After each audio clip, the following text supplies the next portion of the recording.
Mission Walk, India's #1 most advanced rehabilitation and physical therapy center, Manikonda, Alkapur Road. Call 9177-300-194. మా branches Hyderabad, Delhi మరియు పూణేలో కలవు. విద్యారంగంలో సమూలమైన మార్పులు తెచ్చారని మీరు అన్నారు. అయితే ఇన్ని మార్పులు తెచ్చిన ప్రభుత్వం చేసినని అంటున్నప్పటికీ కూడా ఉపాధ్యాయుల్లో ఎందుకు అండర్స్టాండింగ్ కనిపిస్తుంది? దాన్ని సరిచేసే ప్రయత్నాలు ఏమైనా ప్రభుత్వం చేస్తుందా? అంటే మనం ఈ 4 సంవత్సరాలు చూస్తున్నాము, సిపిఎస్ అని మొత్తం చూస్తున్నాము. దీన్ని సరిదిద్దే ప్రయత్నం ఏమైనా చేస్తున్నాం అంటే ఉపాధ్యాయులు అండర్స్ట్ కారణం ఏంటి? ఏమీ లేదు. వాళ్ళకి కావాల్సిన శాలరీస్ కానీ దీంట్లో ఉంటుంది. ప్రభుత్వం వచ్చేసి ఆదాయ వనరులు ఎక్కడికన్నా తెలుస్తుంది. పర్టికులర్ 2 సంవత్సరాలు కరోనాతో ఆర్థికంగా అన్ని రకాల ఇబ్బంది పడింది. అవును. ఉన్నటువంటి సోర్సెస్ ప్రకారము మెయిన్ వచ్చేసి ప్రజలకు ఇబ్బంది రావు, ప్రజల సంక్షేమాన్ని దృష్టిలో పెట్టుకోవాలి. అదే రకంగా మనం ప్రీవియస్ గవర్నమెంట్ ఇచ్చేదాన్ని తగ్గించడం లేదు. వాళ్ళ శాలరీస్ కానీ వాళ్ళ బెనిఫిట్స్ అన్నీ కూడా తగ్గించకుండా వాళ్ళు కోరినంత ఇవ్వలేని పరిస్థితులు ఆర్థిక పరిస్థితి రకం. అందువల్ల తప్ప కథం మించి వేరే ఉంటుంది. ప్రధానంగా మీరు వ్యవసాయ రంగం గురించి ప్రస్తావన తెచ్చారు. మైదుకూరు కాన్స్టిట్యున్సీ తీసుకుంటే కేసీ కెనాల్ కింద ఎక్కువ ఆయకట్టు మైదుకూరు కాన్స్టిట్యున్సీలో ఉంది. జిల్లా మొత్తం తీసుకుంటే కడప, మైదుకూరు ఈ కాన్స్టిట్యున్సీ 92 ఎకరాల చిల్లర ఇక్కడ ఉన్నది. అయితే ఈ కేసీ కెనాల్కు సంబంధించి ఇంతవరకు కూడా పూర్తిగా మనం నీళ్ళు అందించలేని పరిస్థితులు ఉన్నాం. దానికి ప్రభుత్వం, మీరు కూడా గతంలో చెప్పారు, ప్రభుత్వం ఏమంటున్నది, ఈ ఆయకట్టు స్థిరీకరణ చేయాలంటే రాజోలు ఆనకట్ట కట్టాలని చెప్పడం జరిగింది. ముఖ్యమంత్రి గారు శంకుస్థాపన కూడా చేశారు. అంటే ఆ ప్రయత్నం ఎంతవరకు వచ్చింది ఏంటంటే, గతంలో ముఖ్యమంత్రులు చేశారు, అప్పుడు రాజశేఖర్ గారు చేశారు, చంద్రబాబు నాయుడు గారు చేశారు, ఇప్పుడు జగన్మోహన్ రెడ్డి గారు కూడా చేశారు. అసలు ఏంటి అసలు మీరు ప్రధానంగా మీరు ఇరిగేషన్ రంగం పైన మీకు అవగాహన ఉంది కాబట్టి, దానిపైన ఇంట్రెస్ట్ ఉంది కాబట్టి అసలు ఏంటి దీని పరిస్థితి? ఒకటి చెప్తున్నా. 2008లో రాజశేఖర రెడ్డి గారు శంకుస్థాపన చేశారు రాజోల్ రిజర్వాయర్. ఆయన రాజోల్ రిజర్వాయర్ శంకుస్థాపన చేసిన కొద్ది మాసాల్లో చనిపోయాడు యాక్చువల్గా. 2014 వరకు కాంగ్రెస్ గవర్నమెంట్ ఉన్నది. రాజశేఖర రెడ్డి గారు శంకుస్థాపన చేసిన దాన్ని మరి తర్వాత ఆ ప్రభుత్వం, కాంగ్రెస్ ప్రభుత్వం దాని మీద ఎలాంటి ఒక్క రూపాయి కూడా ఖర్చు పెట్టలే, ల్యాండ్ ఎక్విజిషన్ చేయలే, ఏమీ జరగలే, ఎలాంటి ఇంట్రెస్ట్ తీసుకోలే. 14 వరకు. 14 నుంచి 19 వరకు తెలుగుదేశం చంద్రబాబు నాయుడు దాని మీద ఒక్క గంప మాట కూడా వేయలే, దాన్ని ఎస్టిమేట్స్ కూడా తయారు చేయాలి, చూడబెట్టలేదు, గాలికి వదిలేసిపోయింది. దాని తర్వాత మేము 2019 వచ్చిన తర్వాత డిసెంబర్ 24వ తేదీన శంకుస్థాపన చేయించాం, పని మొదలు పెట్టాలని చెప్పేసి. అప్పటి నుంచి 2 సంవత్సరాల కరోనాతో పూర్తి అసలు వ్యవస్థే నిర్వీర్యం అయిపోయింది. అటు ఉద్యోగస్తులు కానివ్వండి, ఏదైనా కానివ్వండి, ఇది కానివ్వండి, ఆర్థికంగా కానివ్వండి, అది వరల్డ్ వార్ సినారియో, అది ప్రపంచవ్యాప్తంగా జరిగింది. 2 సంవత్సరాలు ఏమీ చేయలేని పరిస్థితి వచ్చేసి తర్వాత జరిగిన 2 సంవత్సరాల్లో ల్యాండ్ టెండర్స్ పిలవడం, గెస్టులు సాయం చేయడం, టెండర్స్ పిలవడము, ఆ ఏజెన్సీ ఫిక్స్ చేసి అన్నీ అయిపోయాయి. దాని తర్వాత నెక్స్ట్ అక్కడ వచ్చి ఆ ప్రాజెక్ట్ యొక్క ఉద్దేశం ఏంటంటే మొత్తం దాదాపు 1350 కోట్ల రూపాయలు ఎస్టిమేషన్ కాస్ట్. దాంట్లో కేవలం ప్రాజెక్ట్ నిర్మాణానికి ఖర్చు అయ్యేది కేవలం 350 కోట్లే. ద రిమైనింగ్ 1000 కోట్లు కూడా land acquisition, compensation, land acquisition compensation ద్వారా. అంటే ఇక్కడే ఈ మీరు చెప్తున్న సందర్భంలోనే దీనికి ఒక మాట వినిపిస్తుంది బయట, ఇది ఈ ప్రాజెక్ట్ వైబుల్ కాదు, రాజోలా వైబుల్ కాదు. ఎందుకంటే మీరు అన్నట్టు ప్రాజెక్ట్ కాస్ట్ 360 కోట్లు అన్నప్పటి మిగతా మీరు చెప్తున్నట్టు మెజారిటీ ఆఫ్ ది అమౌంట్ ఏదైతే ఉన్నదో అది ల్యాండ్ అక్విజిషన్ పెట్టాల్సి వస్తుంది. మోరోవర్ పట్టే ల్యాండ్స్ అన్నది, పట్టే ల్యాండ్స్ ల్యాండ్ అక్విజిషన్ చేయాల్సి వస్తుంది. అండ్ ఆ నేపథ్యంలోని ఈ ప్రాజెక్ట్ సాధ్యమవుతుందా కాదా, లేకపోతే మీరు ఆల్రెడీ ఏమైనా ఆలోచిస్తున్నారా? వైబిలిటీ అయినా కాకుండా కానీ రైతుల శ్రేయస్సు దృష్ట్యా, కేసీఆర్ ఆయకట్టు స్థిరీకరణ దృష్ట్యా 100% రాజోలు చాలా అవసరము, చాలా అవసరము. ఖచ్చితంగా ల్యాండ్ అక్విజిషన్ కానీ ప్రపోజల్ డిఎన్డి పబ్లికేషన్ కూడా చేశారు. అయితే రైతుల్లో కొంత సమస్య వచ్చింది. ఇప్పుడు మనం ఏం చేస్తే అంతా కూడా 1000 కోట్లు ఇవ్వాలంటే పడితే మనం ఏం చేసామంటే ముందు బండ్ అలైన్మెంట్ అవి ల్యాండ్ ఎక్వైర్ చేస్తాం.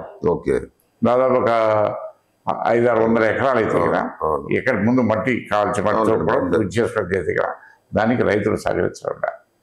మాకు మొత్తం 1000 కోట్లు మా డబ్బులు ఇచ్చారు, మేము ఏమంటారు కలుగుతాం, లేకపోతే కానీ ఉన్నారు. ఒకటేసారి 1000 కోట్ల రూపాయలు ల్యాండ్ ఎక్విజిషన్ ఖర్చు పెడతారు. ఇప్పుడు గండికోట ఉంది, మైలవరం, ఏదైనా కానీ ఇప్పటికీ జరుగుతుంది. ఈరోజు సంవత్సరంగా ఇప్పటికీ జరుగుతుంది కదా.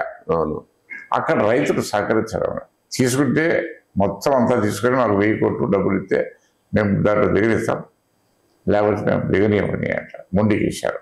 1000 కోట్లు ఒక్కటేసారి ఒక ల్యాండ్ యాక్విజిషన్ కంటే కూడా కష్టం అవుతుంది, కష్టమైన పరిస్థితి వచ్చింది.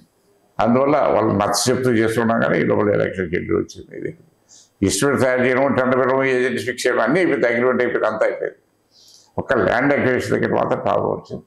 ఖచ్చితంగా నెక్స్ట్ గవర్నమెంట్ 100% జరిగి తీరుతుంది, దాన్ని పూర్తి చేసే బాధ్యత తీసుకుంటాం. ఇంకొక ప్రధానమైన ఇష్యూ ఇరిగేషన్ సంబంధించి, అంటే మీకు తెలుసుంటుంది దాదాపు 35 సంవత్సరాలు మనం చూస్తున్నాం. తెలుగంగ ప్రాజెక్టు కట్టారు, SR1, SR2, SR3 ఉన్నాయి. బ్రహ్మసాగర్కి 19 టీమ్స్లు ఉన్నారు, 17 టీమ్స్ నిలబడుతున్నారు. ఆయన ఆయకట్టుకు ఏదైతే మీరు బ్రహ్మగారి మట్టు కూడా మీ మన కాన్స్టిట్యూన్సీలో కూడా ఆయకట్టు ఉంటుంది దాని కింద. అంటే ఆ పూర్తి ఆయకట్టుకు నీళ్ళు అందించలేని పరిస్థితి. ఎందుకంటే ఏదైతే రైతులు కోరుతున్నారో పంట కాలువలు, ఫీల్డ్ ఛానల్స్, ఏ గవర్నమెంట్ వచ్చినా ఇప్పుడు రాజశేఖర్ గారు ఉన్నప్పుడు నీళ్ళు నిలబెట్టాం కానీ SR1 బ్రహ్మగారు సార్ నిలబెట్టినప్పటికీ ఆ తర్వాత ఫీల్డ్ ఛానల్ సంబంధించి ఏ గవర్నమెంట్ కూడా దీనిపైన సరైన శ్రద్ధ పెట్టలేదన్నది రైతులు మొన్న రైతు పరిషత్ వాళ్ళు ఏమంటారంటే, సార్ నీళ్లు ఉన్నాయి, బ్రహ్మసాగర్ నీళ్ళు వస్తున్నాయి, అటు ఆ బద్వేల్ కాన్స్టిట్యూన్సీలోనూ చెరువులు సక్రమంగా నీరు అందించలేని పరిస్థితి, ఇక్కడ ఈ మీ కాన్స్టిట్యూన్సీలో ఉన్న ఆయకట్టు కూడా నీళ్ళు అందించలేని పరిస్థితి. ఈ ఫీల్డ్ ఛానల్స్ పైన మీరు ఏమైనా ముఖ్యమంత్రి గారితో మాట్లాడారా, ఏం జరుగుతుంది? ఒకటి, ఫీల్డ్ ఛానల్స్ డిస్ట్రిబ్యూటర్స్ అనేది 2 రకాలు.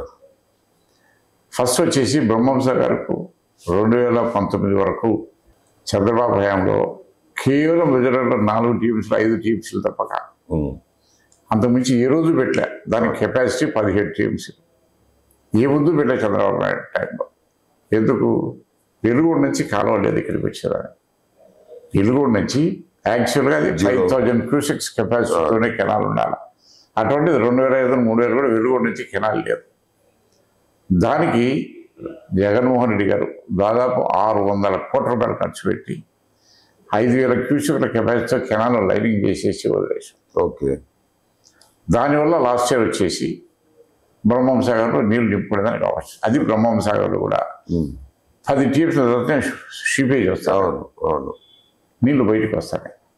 దానికి దాదాపు 52 కోట్ల రూపాయలు పెట్టి కట్ ఆఫ్ డయాఫ్రామ్ పెట్టి నీళ్లు లీకేజ్ కాకుండా ఓకే అది కూడా తయారు చేయించారు. అందువల్ల చరిత్రలో ఎప్పుడు కనీ విరుగైన రీతిలో 17 టీఎంసీ లాస్ట్ ఇయర్ నీళ్లు పెట్టారు బ్రహ్మంసాగర్. ఈ రోజుకు ఇంకా నీళ్లు ఉన్నాయి.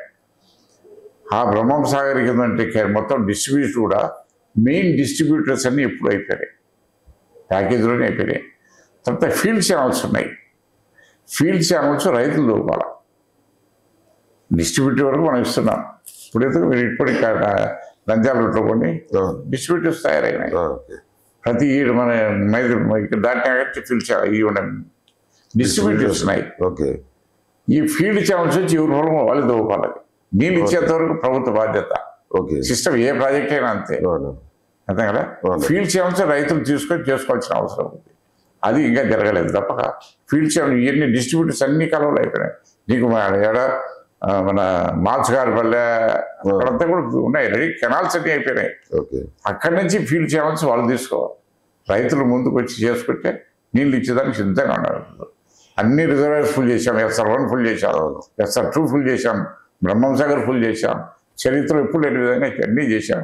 నీళ్ళు ఈ రోజు కూడా 2 టీఎంసీ నీళ్ళు బ్రహ్మంసాగర్ ఇప్పటికీ ఇస్తున్నాం.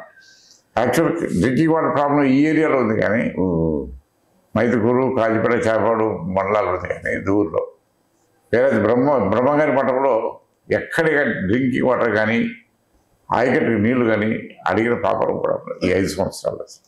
నమస్తే, నేను మోనిక. తెలుగు రాజ్యం ఇక ఊరూరా రాబోతోంది.